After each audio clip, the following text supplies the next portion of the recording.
Bien, mesdames, messieurs, c'était une petite minute de silence en cette matinée et de recueillement entre nous.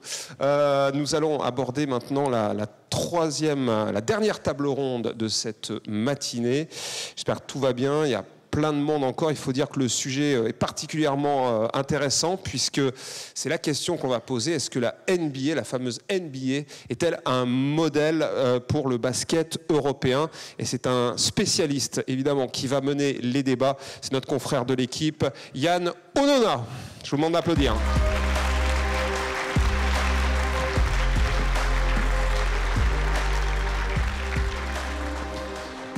Bonjour Yann, grande question. Est-ce que la NBA peut s'appliquer au modèle européen ? Le seul fait qu'on pose la question implique que la réponse est complexe. Évidemment, on a envie, puisque les chiffres de la NBA sont vertigineux. La croissance de la NBA est exponentielle depuis 40 ans. Et appliquer ce modèle en Europe, c'est compliqué parce qu'on n'a pas la même culture, la même histoire et la même manière de faire du sport. Donc c'est ce qu'on va essayer de développer. Et pour en parler, vous avez, on peut le dire, véritablement 3 pointures. On va les accueillir tout de suite.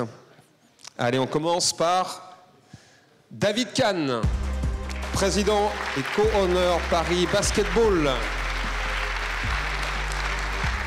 Alors lui aussi, c'est une légende au micro, vous le connaissez très bien. Georges Eddy, journaliste à Canal+. Un triomphe, hein, s'il vous plaît. Et puis aussi une légende du basket, Antoine Rigaudot, évidemment, de l'équipe de France.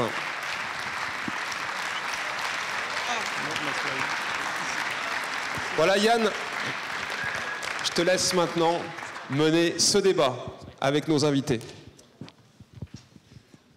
Messieurs, bonjour, merci d'être là. Donc, je vais vous représenter rapidement David Kahn, qui est le président du Paris Basketball, qui est en Euroleague cette saison et qui est un ancien dirigeant en NBA, donc qui a une grande expérience. Antoine Rigaudot, que vous connaissez tous, un ancien joueur vice-champion olympique à Sydney avec l'équipe de France. 128 sélections, la dernière, je crois, contre l'Espagne. En 2005, avec une médaille à la clé, donc c'est pas rien quand on est un joueur français avec l'historique qui nous lie avec l'Espagne. Et Georges Eddy, bien sûr, journaliste depuis 40 ans à Canal+, qui continue à présenter, à commenter la NBA sur Canal+ Afrique depuis 10 ans, et qui, par sa voix, mais surtout par son professionnalisme et sa passion, a lui-même été un vecteur de la culture américaine en France. Et j'ai commenté tous ces exploits d'Antoine Rigaudot. Absolument. Alors je voulais commencer juste en vous donnant quelques chiffres qui montrent à quel point la NBA est un modèle au niveau au moins économique et business. C'est la ligue de sport où le salaire moyen est le plus élevé. C'est 11,9 millions de dollars en moyenne. Et en 2004, on était à 3,9. C'est juste pour donner une idée de la courbe. Les franchises en moyenne sont valorisées aujourd'hui, donc les équipes NBA, à 3,85 milliards de dollars. Je m'appuie sur ces chiffres, sur le dernier rapport annuel de Forbes et sur un dossier de Basket Le Mag que je vous recommande d'acheter. C'est très intéressant. Et par exemple, en NBA, vous savez, il y a un système qui est le salary cap, le plafond salarial.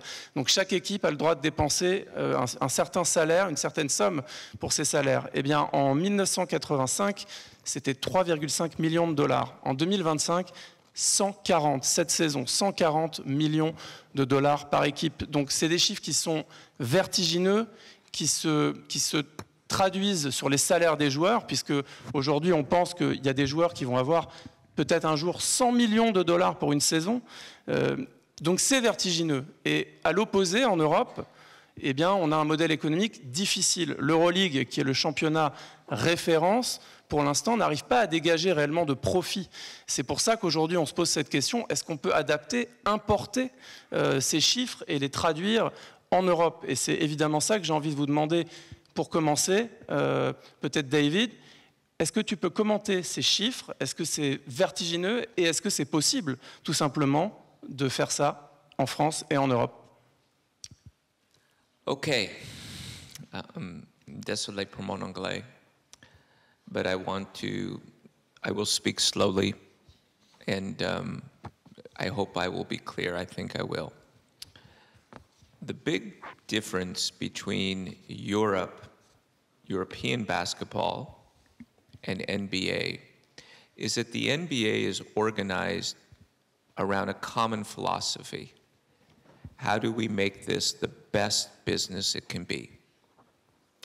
In Europe, there are too many different stakeholders. You have the EuroLeague, you have FIBA, you have the domestic leagues, you have national team play. It's very complicated, but there's no organizing principle where all of the stakeholders, the owners, like myself, come into a room and talk about how do we make this the best business it can be. I'll give a quick example. The EuroLeague right now is trying to organize itself on a more business basis. But the EuroLeague is made up of 13 clubs, 13 shareholders, and 5 wild cards like us. And those 13 clubs, and I have said this to the EuroLeague, they're like 13 nation states. Finding common interests, common objectives, common goals is very difficult. You have language barriers, you have cultural barriers. I'll finish just with this one, what we call an anecdote.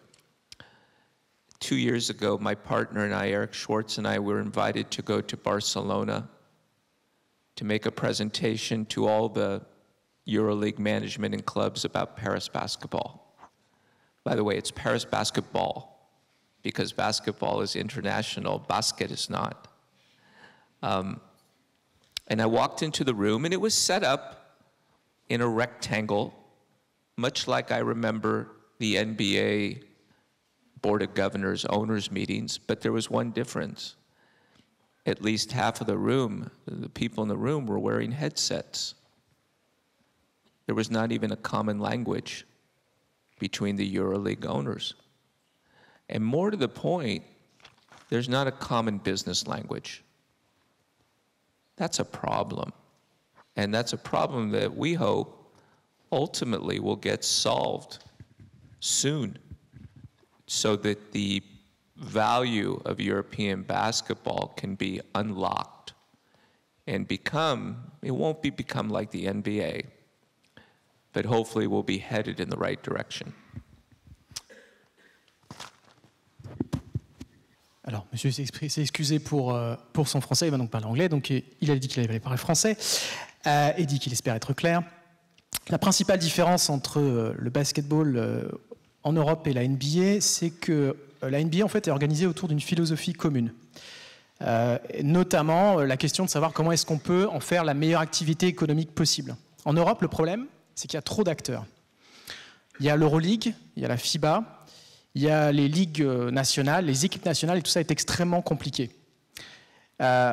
Donc c'est compliqué puisqu'il y a beaucoup d'acteurs, comme je vous le disais, alors que l'objectif, c'est d'essayer d'avoir un principe d'organisation. C'est ça l'objectif, notamment pour la NBA. C'est comment essayer d'en faire le meilleur modèle économique possible.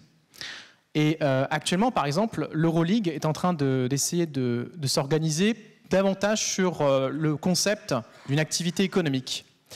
Mais le problème, c'est qu'il y a 13 clubs, donc 13 actionnaires différents.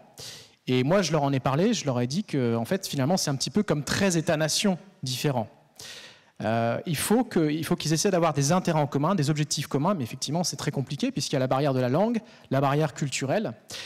Et maintenant, je vais vous raconter une petite anecdote. Il y a 2 ans, avec Eric Schwartz, mon partenaire, on a été invité à Barcelone pour faire une présentation à l'Euroleague sur le Paris Basketball Club, plutôt Paris Basketball. Dites bien le ball, parce que si vous dites que basket, ça ne marche pas au niveau international, il faut vraiment dire basketball. Donc une présentation, et je me souviens, je rentre dans cette pièce avec cette espèce de grande disposition en rectangle. Ça m'a rappelé un petit peu la NBA à l'époque, où il y avait le conseil des propriétaires et des gouverneurs des différents clubs. Mais la seule différence, c'est qu'il y avait au moins la moitié des gens en salle qui portaient un casque de traduction, parce qu'il n'y a pas de langue commune.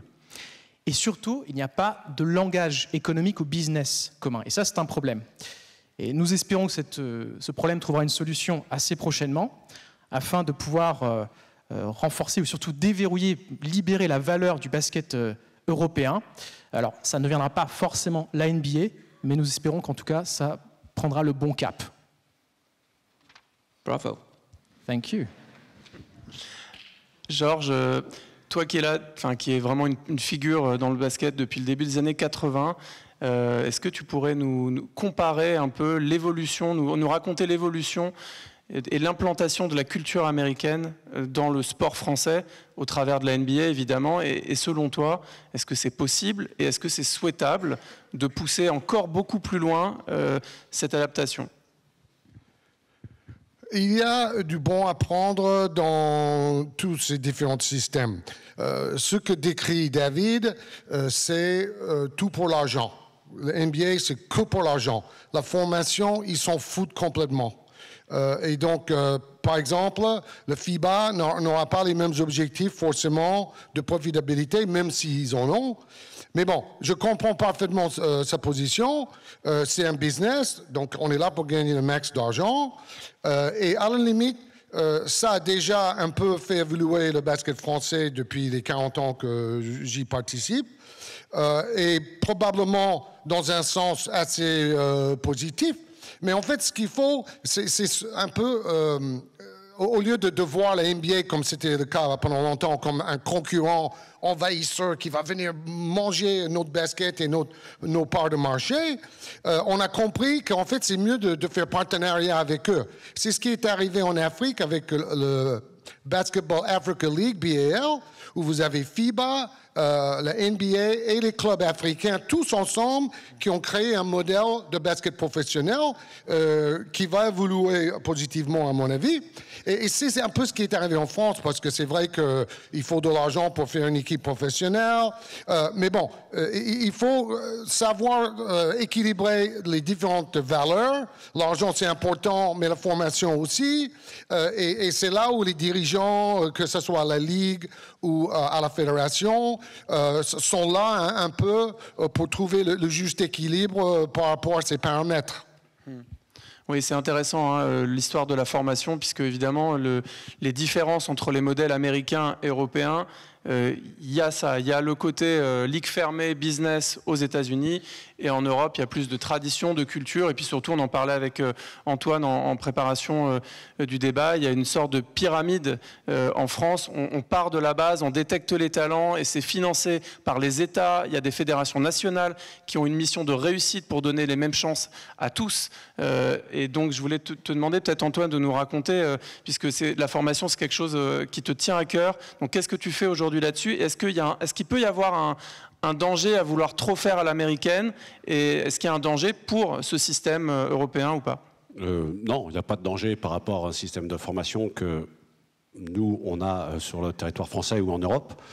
Je rappelle quand même que les 2 derniers tours de draft sont français, donc c'est la preuve que la formation française est assez intéressante et de très bon niveau. On a un vrai potentiel et un vrai réservoir sur le territoire français et en Europe pour pouvoir former des jeunes joueurs. Aujourd'hui, je pense que nous sommes fournisseurs officiels de la NBA. Nous sommes un peu la boule de cristal aussi de la NBA, c'est-à-dire qu'avec les joueurs qu'on va avoir encore dans le futur, parce qu'on est sûr d'avoir des joueurs toujours qui vont être capables de pouvoir jouer en NBA, on est vraiment un peu à un tournant par contre sur le développement du basket et surtout du basket sport business, comme l'a expliqué David et comme l'a expliqué Georges. Et pour rebondir un petit peu ce qui a été dit, je crois que c'est vraiment 2 visions différentes du sport.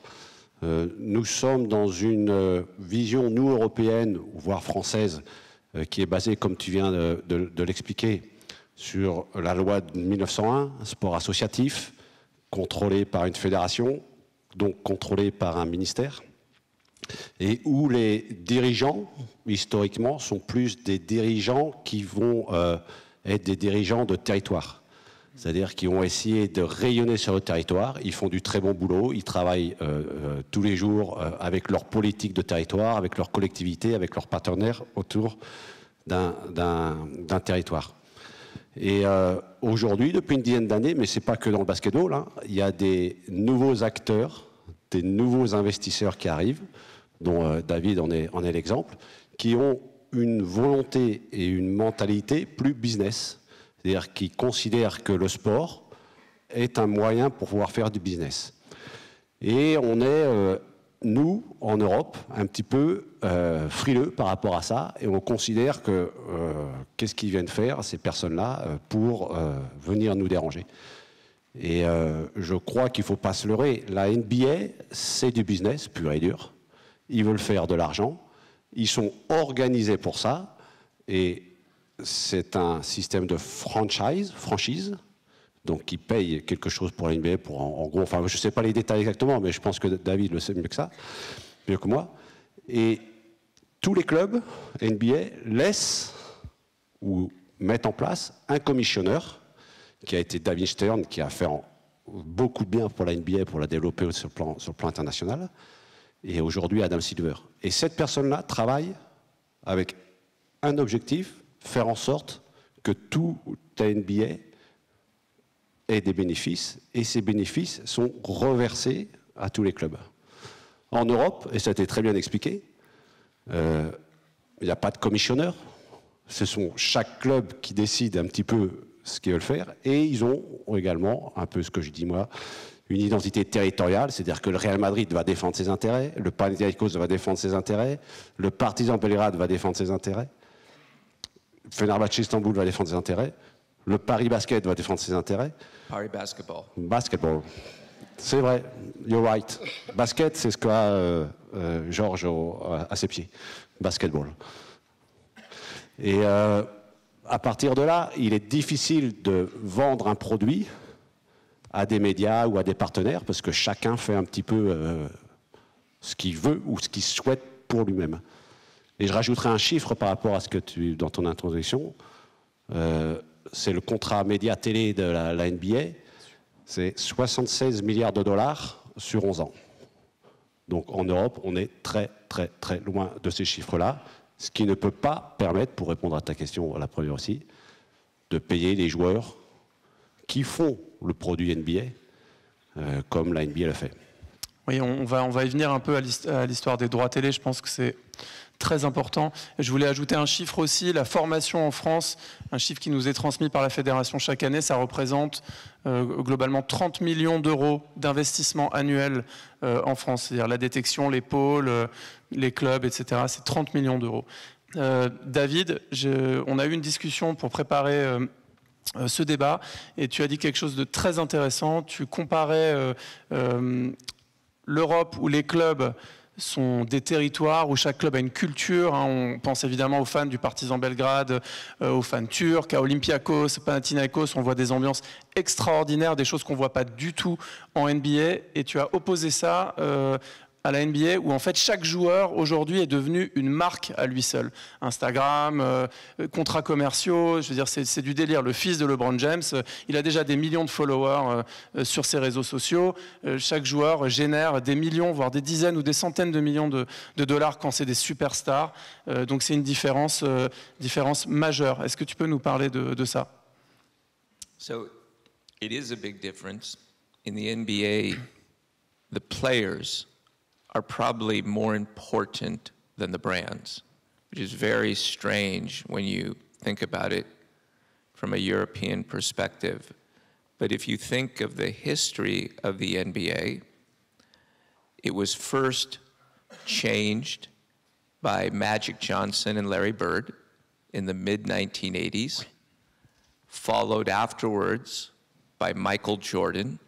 I first met George Eddy at the McDonald's Open when Michael Jordan and his team played here. That's how long we go back.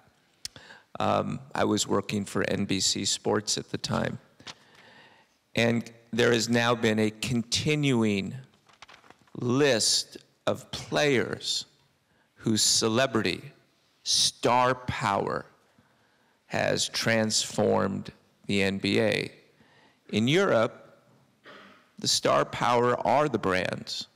There are some very historic, important brands like Partizan, like Olympiacos, Real Madrid.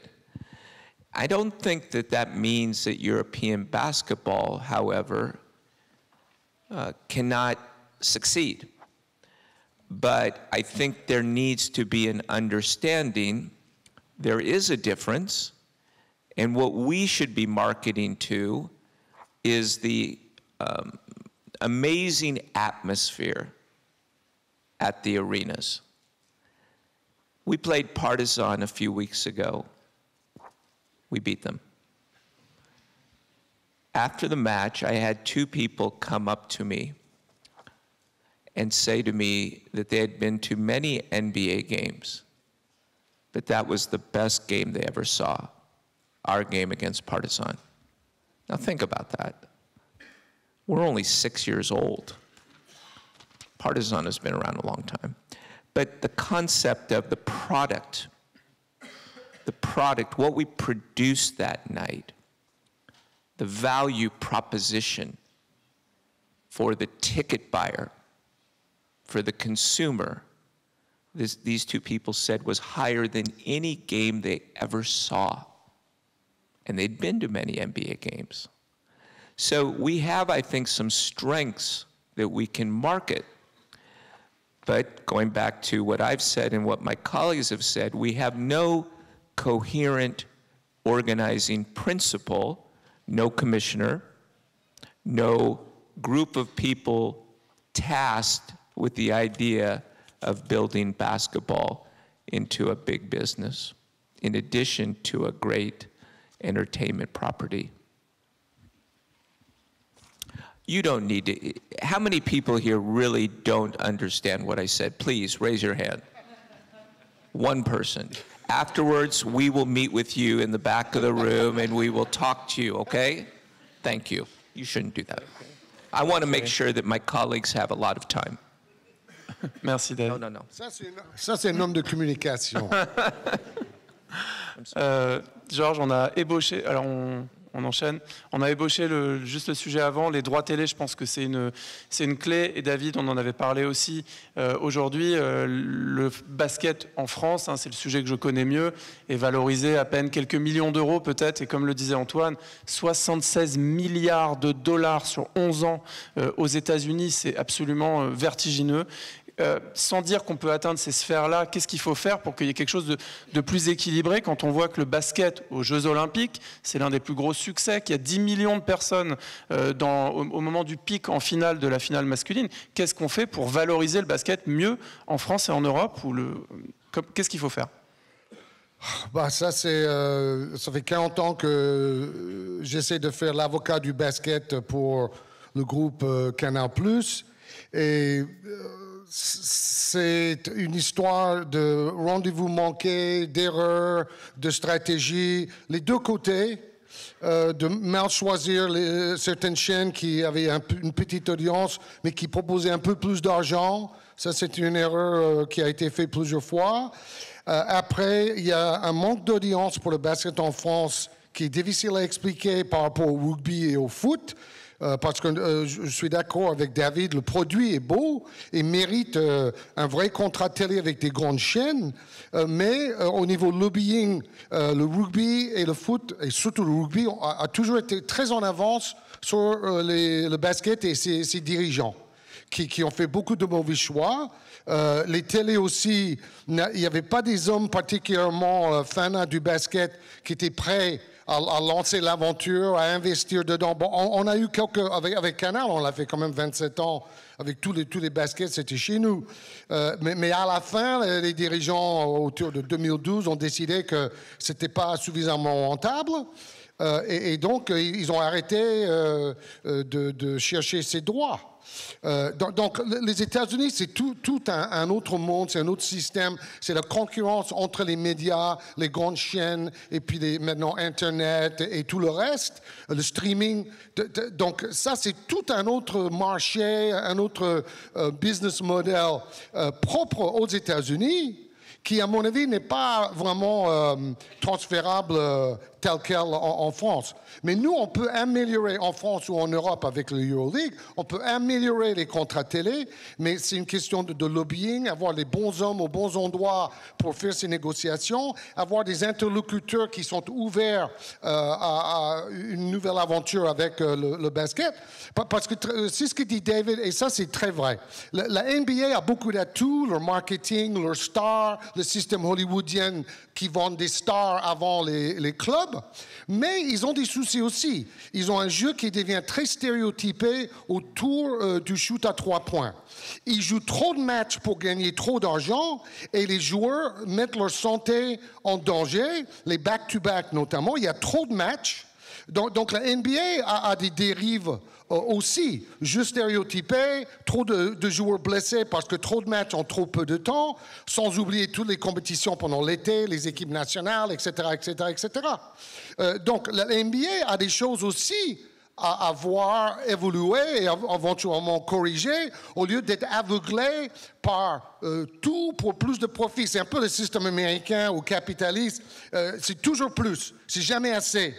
Et il y a un moment où moi j'ai dit, si vous voulez que le joueur joue tous les matchs et qu'il a une longue carrière, il faut éliminer les back-to-back et redescendre à 60 ou 70 matchs. Mais ça ferait moins d'argent. Oh là là, on ne peut pas faire ça. Donc vous voyez, c'est une question de mentalité.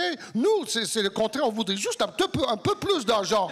Et on est prêt à beaucoup de sacrifices pour le faire. Et je pense qu'un jour, on va y arriver. Donc il y a des bonnes choses à prendre avec la façon de manager de David Kahn, qui apporte un peu les méthodes NBA en Europe. C'est un peu un modèle pour réussir dans un club français. OK? Donc, il y a des bonnes choses à prendre. Et après, il y a peut-être des choses que les NBA devraient prendre en Europe. Par exemple, les règles internationales, raccourcir les matchs. Le style EuroLeague est plus riche et plus varié que le jeu stéréotypé en NBA. Donc, eux, ils peuvent apprendre de nous et nous, on peut apprendre d'eux. Dernier mot, Kenny Atkinson, qui est le coach à la mode en NBA. C'est quelqu'un qui a été formé en France, en Europe, avec le Paris Basket au début des années 2000. Et maintenant, il est en train de donner la leçon à tous les coachs NBA en important les méthodes EuroLeague. Je ne vais pas rentrer dans le côté technique, mais il a commencé avec 15 victoires et 0 défaites avec une équipe de Cleveland qu'on n'attendait pas du tout à ce niveau-là, en faisant un basket un peu style européen, plus collectif, plus de passes, plus d'écran, plus de mouvements, au lieu de juste shooter à 3 points. Et avec un coach qu'on connaît en coulisses, hein, le sélectionneur de l'équipe de France, l'ancien sélectionneur Vincent Collet, qui est consultant. Exactement. Et qui avait pris Atkinson comme assistant pour aller en finale olympique avec l'équipe de France de Wembanyama. Très intéressant, merci. Antoine, est-ce que tu pourrais partager avec nous ton expérience? Toi, tu as vécu les 2 mondes, tu es double champion d'Europe avec la Virtus Bologne, et tu as fait un petit passage en NBA, en plus au moment où c'était en train de tourner, où vraiment tout a changé. Tony, toi, tu es allé en 2003, Tony Parker a été drafté en 2001, c'est le moment où vraiment la NBA commence à s'internationaliser. Comment tu as vécu, toi? Qu'est-ce que tu retiens de ces 2 mondes avec le recul, et qu'est-ce qui doit être mis en commun à la lumière de ton expérience? Je crois que la NBA s'est internationalisée un petit peu avant, dans les années 90. Et puis après, c'est l'avènement d'Internet, les réseaux sociaux, Facebook, enfin tout ça qui fait que ça a aidé à donner de l'image et de la communication au niveau de la NBA.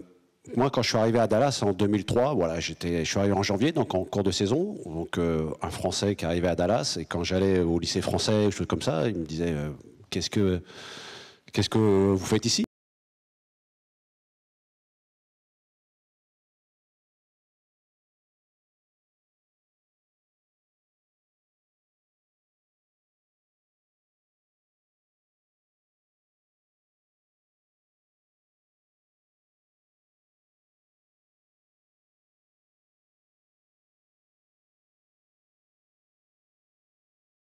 Pas de produit commun. Et ça, moi personnellement, je ne sais pas comment nous, en Europe, on peut avoir un produit commun. Voilà, je pense qu'on a des mentalités qui sont différentes, avec des cultures qui sont différentes au niveau des pays, des visions de voir le basket qui sont différentes. Et la NBA vend un produit. et fait tout pour vendre un produit NBA. Nous, on vend des résultats. En gros, l'Euroleague, pour être... faut gagner l'Euroleague. Voilà, faut gagner des matchs, faut gagner l'Euroleague, et quand on gagne l'Euroleague, on est considéré en Europe. Et en plus, on vend un résultat sur un match, un Final Four, ce qui est extrêmement aléatoire.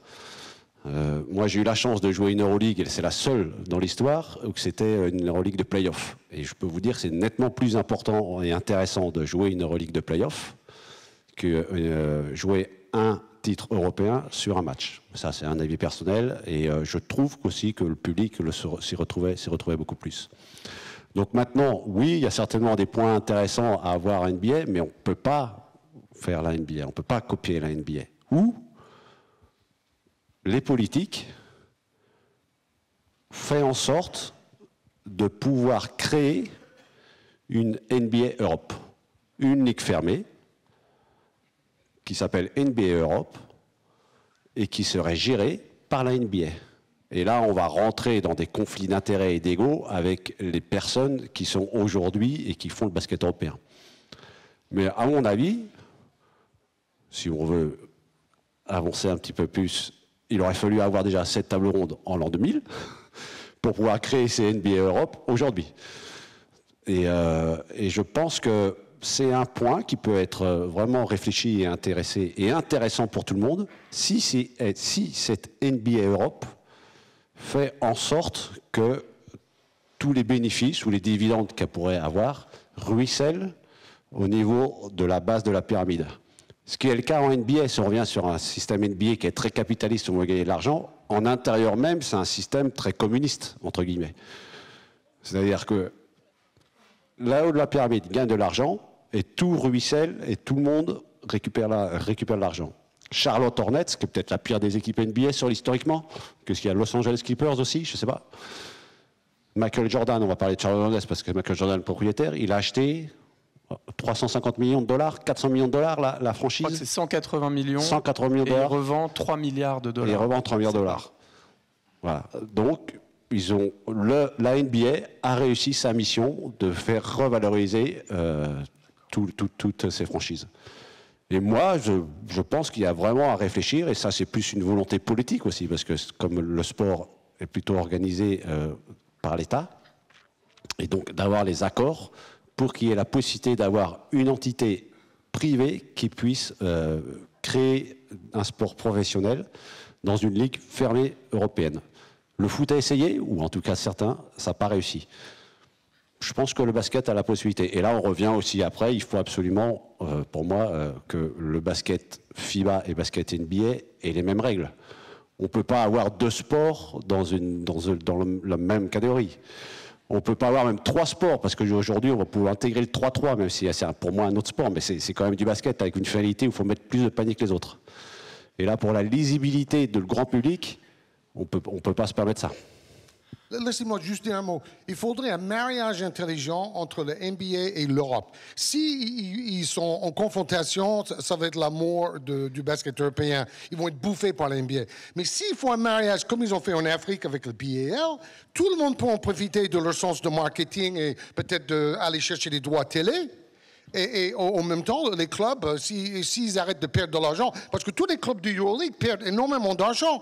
Ils sont souvent financés par les clubs de foot à côté. Le Real, ils perdent 15 à 20 millions d'euros par an. Le Barcelone aussi. Et les caisses sont remplies grâce au foot.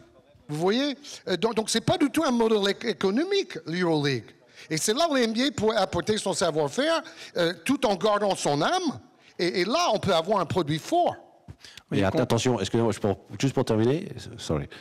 Il est très important de trouver un accord entre l'Europe et les États-Unis pour que cette éventuelle NBA Europe du futur permette aux différentes nations de continuer à avoir un programme de formation, si ce n'est améliorer son programme de formation, pour qu'on ait un vrai épanouissement de notre formation française si on reste sur notre territoire français. I was just going to add, I'm sorry for Jan taking your job.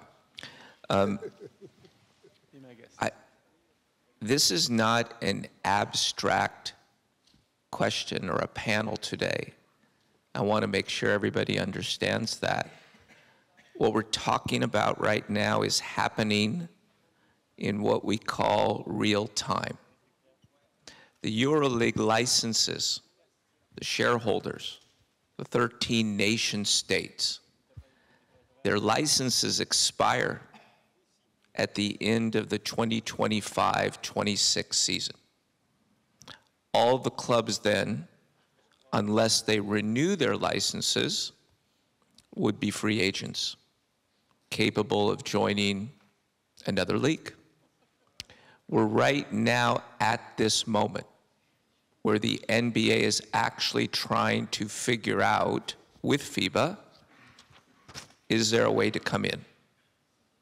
Is there a way, if it's not called NBA Europe, but the NBA somehow has its mark connected to either the EuroLeague or some other new league that could be established.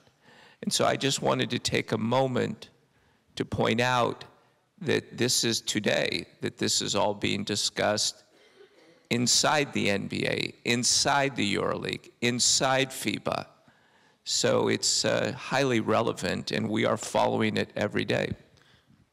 David, merci. C'est une parfaite conclusion parce que je crois que notre temps de débat est arrivé à son terme.